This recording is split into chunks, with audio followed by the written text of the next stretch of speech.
Hello అండి అందరికి welcome back to one more Friday mini vlog. మామూలుగానే మన వాయిస్ అంతంత మాత్రం, అందులో జలుబు చేసింది. సో మీరు ఒక 2 days అడ్జస్ట్ అవ్వాలి. ఈ రోజు ఫ్రైడే కదా, అందులో ముక్కోటి ఏకాదశి. ఈ రోజు దేవుడి దగ్గర దీపారాధన చేసుకుంటే ముక్కోటి దేవతలకు దీపారాధన చేసిన పుణ్యం వస్తుందంట. ఈ మాట పెద్దవాళ్ళు ఎప్పుడు చెప్తూ ఉంటారు కదా. సో నేనైతే మార్నింగ్ లేసి హెడ్ బాత్ చేసేసి దేవుడి దగ్గర అయితే పూజ చేసేసుకున్నాను. యాక్చువల్ గా చెప్పాలంటే రోజు కంటే కూడా ఈ రోజు ఇంకొంచెం స్పెషల్ గా చేసుకుంటాను పూజ. కాకపోతే ఊరికి వెళ్తున్నాము, సో అందుకని చెప్పేసి మామూలుగా చేసేసాను. 10 కల్లా బయలుదేరాలని చెప్పేశారు మా వారు. ఫ్రైడే సాటర్డే పూజ అంటే తక్కువలో తక్కువ గంట టైం అయినా పడుతుంది. సో అందుకని ఇంకా స్పెషల్ గా అలంకరణ చేయడానికి టైం సరిపోలేదు. శ్రీమాత్రే నమః.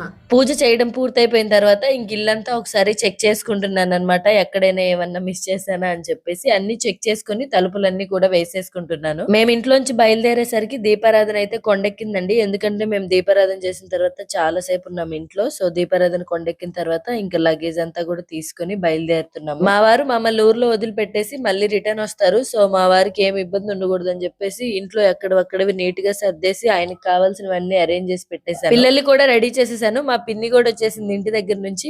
నేను మా అమ్మ వాళ్ళ ఇంటికి వెళ్తున్నాను, మా పిన్ని వాళ్ళ అమ్మ వాళ్ళ ఇంటికి వెళ్తుంది. అంటే పిన్నిని అత్తయ్య దగ్గర వదిలిపెట్టి నన్ను మా ఊర్లో వదిలిపెట్టి వచ్చేస్తారు మా వారు. అదిగో ఇదిగో అని ఇంటి దగ్గర బయలుదేరేసరికి టైం 10 అయిపోయింది. ఈ రోజు పండగ కదా, మార్నింగ్ ఏదైనా గుడికి వెళ్దామని అనుకున్నాము, కానీ గుంటూరులో అయితే వెళ్ళడం కుదరలేదు. ఇంకా మేమేం చేసామంటే వచ్చేటప్పుడు దారిలో వల్లూరమ్మ గుడికి అయితే వెళ్ళాము. ఒంగోలు దాటిన తర్వాత ఉంటుంది ఈ టెంపుల్. ఈ టెంపుల్ కి వచ్చి నేను ఆల్మోస్ట్ 6 years అవుతుంది. రీతు కడుపులో ఉన్నప్పుడు వచ్చాను ఈ టెంపుల్ కి. అప్పటికి అసలు ప్రెగ్నెన్సీ ఉందని కూడా తెలియదులే అండి. మాకు తెలిసిన వాళ్ళు మొక్కు తీర్చుకుంటుంటే వచ్చాము. మేము కూడా ఈ అమ్మవారి దగ్గర మొక్కుకొని ఉన్నాము. మేము, మా ఆడపడుచు వాళ్ళు, మా బావ వాళ్ళు అందరికి మొక్కు ఉంది అమ్మవారి దగ్గర. ఎప్పుడు తీర్చుకుంటామో మరి మొక్కు. వీలైనంత వరకు ఈ ఇయర్ అయితే మొక్కు తీర్చుకుందామని అనుకుంటున్నాము. ఇంకా అమ్మవారి దయ, చాలా పవర్ఫుల్ అమ్మవారు అండి. మేము వచ్చేసరికి టైం ఆల్మోస్ట్ 12 అయిపోయింది. ఇంకా ఆ టైంలో ఎవ్వరు లేరు, పెద్దగా క్రౌడ్ ఏం లేదు. సో మాకు దర్శనం కూడా త్వరగా అయిపోయింది. ఇంకా మేము వెళ్లి గుడి చుట్టూ ప్రదక్షిణ చేసేసుకొని బొట్టు పెట్టుకొని అమ్మవారి దగ్గర కొబ్బరికాయ కూడా కొట్టుకొని దర్శనానికి అయితే వెళ్ళాము. దర్శనం కూడా చాలా బాగా జరిగింది. నేను మీకు కూడా అమ్మవారిని చూపిద్దామని అనుకున్నాను. టెంపుల్ లోకి వెళ్ళిన తర్వాత నేను వీడియో తీయనండి, ఎందుకంటే గబక్కన ఎవరన్నా ఏమన్నా అంటే నాకు ఇంకా అదే ఉంటది మైండ్ లో, దేవుడి మీద శ్రద్ధ ఉండదు. సో అందుకని టెంపుల్ లోపలికి వెళ్ళిన తర్వాత అయితే వీడియోలు అవి తీయడానికి నేనే పెద్ద ఇష్టపడను. బయట నుంచి తీయడానికి ట్రై చేశాను కానీ అమ్మవారి దగ్గర అంతా జనాలు ఉన్నారు. సో దాని వల్ల జూమ్ చేసి తీసినా సరే అమ్మవారి రూపం క్లియర్ గా కనిపించలేదు. ఈ టెంపుల్ వచ్చేసి హైవే పక్కన ఉంటదండి. ఎక్కువగా లారీలు వాళ్ళు ఆపి అమ్మవారి దగ్గర కొబ్బరికాయ కొట్టుకొని నమస్కారం చేసుకొని వెళ్తూ ఉంటారు. అందుకే ఇక్కడ లారీలకి కట్టేవన్నీ కూడా కనిపిస్తున్నాయి కదా షాప్స్ లో. ఇంకా మేము కూడా దర్శనం చేసుకుని బయటకు వచ్చేసామండి. నేనేంటంటే ఏదన్నా టెంపుల్ కి వెళ్ళాను అనుకో, ఎక్కడ బొట్టు కనిపిస్తే ఆ బొట్టు తీసుకొని పెట్టేసుకుంటాను. ఏదన్నా గుడికి వెళ్ళానంటే నా నుదురంతా బొట్లతో నిండిపోతుంది. మీలో కూడా ఎవరైనా నాలాంటి వాళ్ళు ఉంటే కామెంట్ సెక్షన్ లో కామెంట్ చేసేయండి.